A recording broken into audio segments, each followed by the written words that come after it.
ఇదైంది, ఎంక్వైరీ అయింది. వాళ్ళ బ్రదర్ కజిన్ సొంత వ్యాపారాలు చూసి అనిల్ రెడ్డి వాళ్ళు కూడా తీసుకొచ్చేసారు కదా. ఇంత జరిగిన తర్వాత ఎక్కడో అది బ్రేక్ పడింది, ఆ మెయిన్ లిక్కర్ స్కామ్కి సంబంధించి.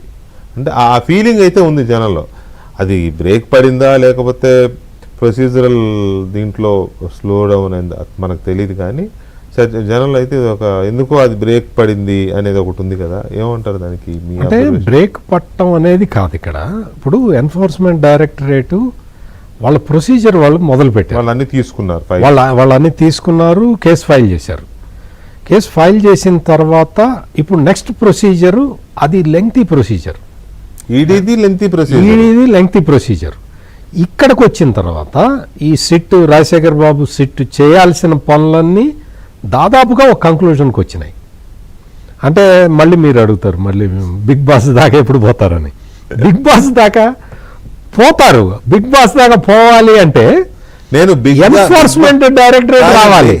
నేను అడుగుతానని మీరెందుకు అంటారు? నేను అడగను. నేను అడగాల్సిందా, నేను అడిగేదల్లా దీంట్లో అసలు మెయిన్ అంతిమ లబ్ధిదారు ఎవరో తేలాలి కదా అని అంటాను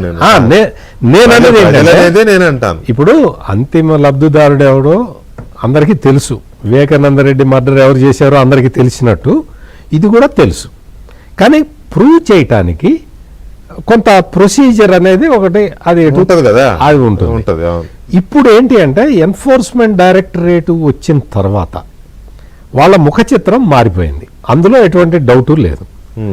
ఈ 3,500 కోట్ల రూపాయలు దుబాయ్కి ఎట్లా వెళ్ళినాయి అనేది అది మొత్తం పక్కడ్బందీగా బయటకు వస్తూ ఉన్నది.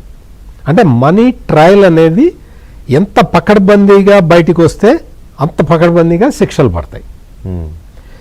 అందుకని అది ప్రొసీజర్ జరుగుతూ ఉన్నది. ఎన్ఫోర్స్మెంట్ డైరెక్టరేట్ అటు జరుగుతుంది, ఇటు సిట్ది కూడా. ఇప్పుడు ఈ లోపల అంటే ప్రజలకి ఆ ఫీలింగ్ ఎందుకు వస్తున్నది అంటే కొంతమందికి బెయిల్ రావటం, ఇవాళ కమిటీలోకి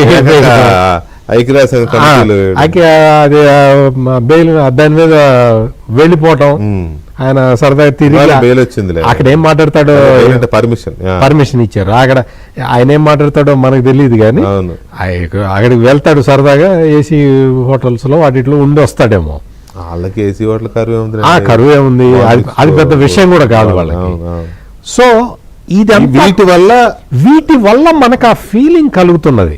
మీకే కాదు నాకు కలుగుతుంది, ప్రజలందరూ కూడా అదే అనుకుంటున్నారు. కానీ అక్కడ జరుగుతున్న ప్రొసీజర్ మాత్రం ఖచ్చితంగా జరుగుతున్నది.